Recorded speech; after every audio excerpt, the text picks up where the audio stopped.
learned a lot last July, August when we got up to 318 people in the hospital. We're at 150 today, of which 90% of those individuals are unvaccinated.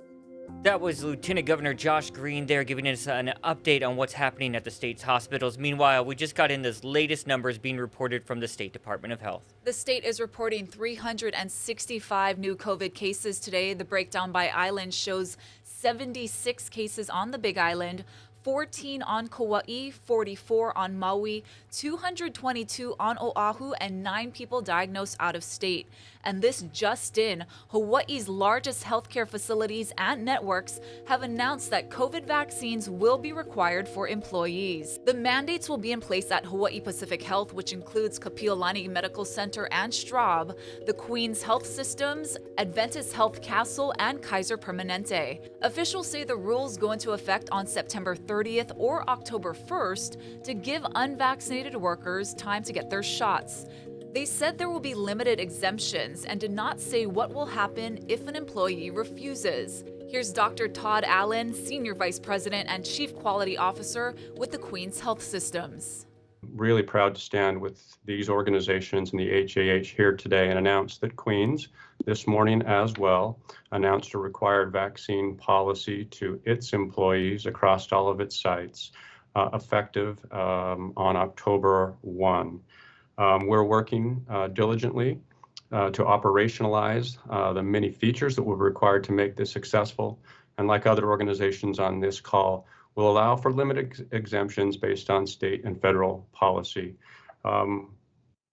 We think this is the best decision we can make, not necessarily an easy decision, but certainly the best decision we can make to get rid of the scourge of this pandemic. For those inside the hospital walls, we've seen the suffering it takes on the patients and families, and importantly upon our colleagues.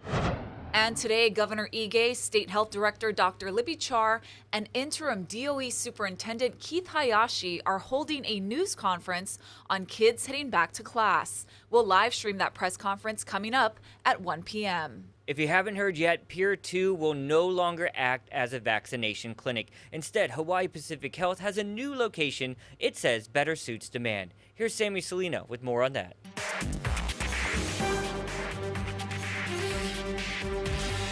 With the anticipated approval of the shot for those under 12 expected later this year and the slowdown of the demand, the healthcare system decided to move their clinic here to Kapiolani Medical Center. At Pier 2, we were doing over 2,500 shots per day.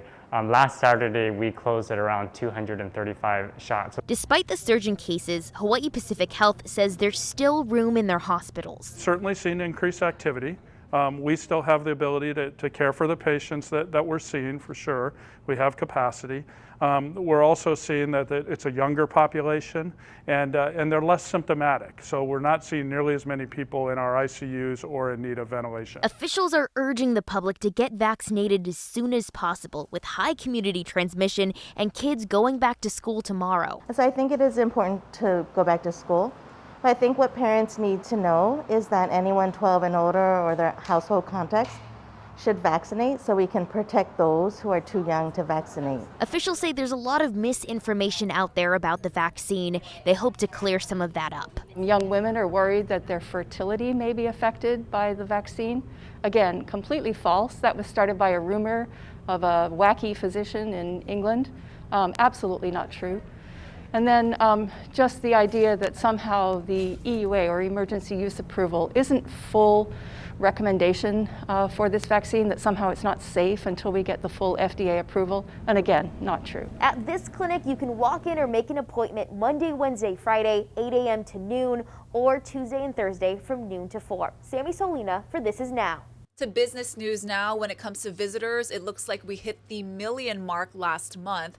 Howard Dykes has July's domestic arrivals by county. Now we're going to take the 4 operating counties and show you precisely how much the domestic arrivals are up compared to 2019 before COVID started disrupting all these numbers.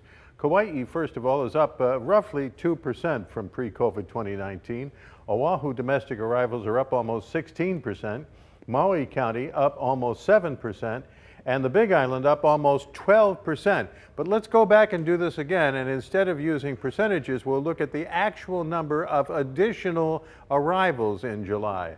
1,000 more people flying to Kauai last month, 65,000 more domestic arrivals on Oahu, 36,000 to Kahului Airport. No wonder it was so busy. And Kona was getting 11,000 additional visitors.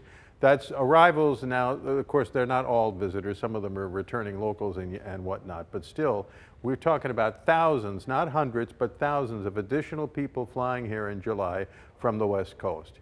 Guy has your forecast.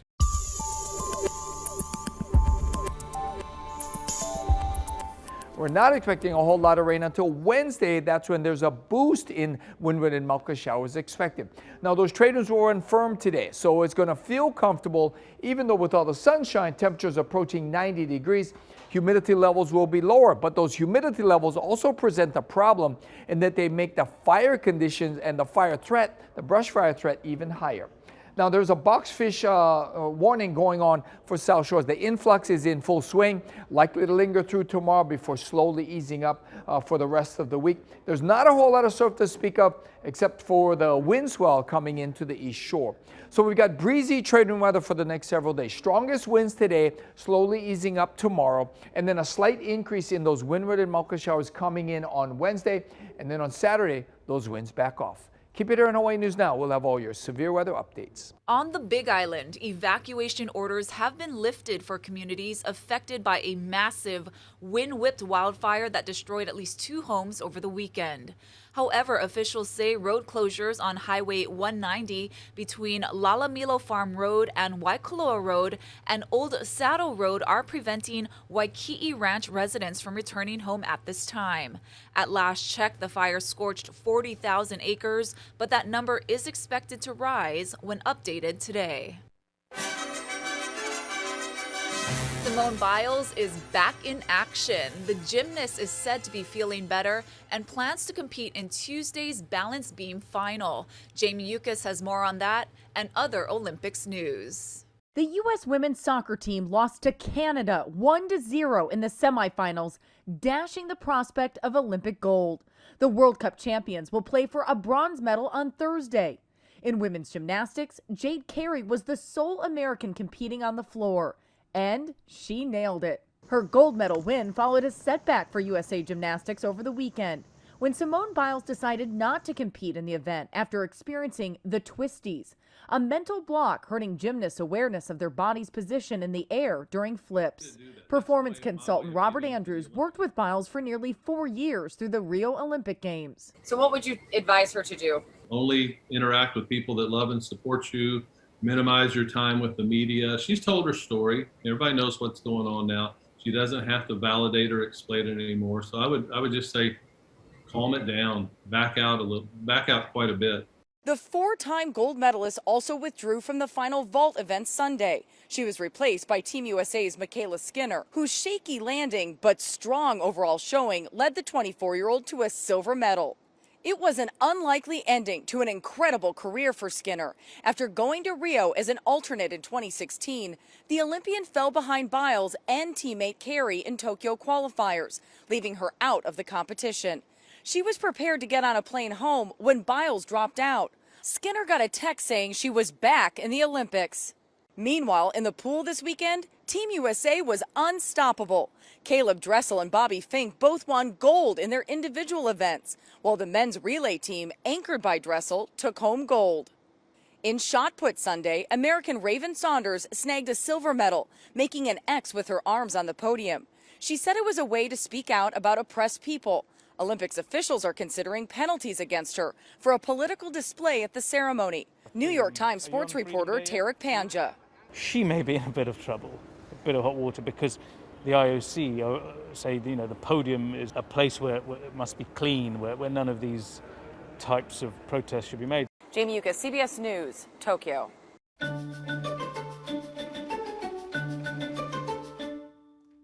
We got more Olympic news that we're talking about, and the internet is certainly abuzz about too, right, Ash? That's right. Hawaii's Carissa Moore took some time this weekend to honor surfing legend Duke Kahanamoku. Moore presented lei to the legendary waterman statue in Waikiki.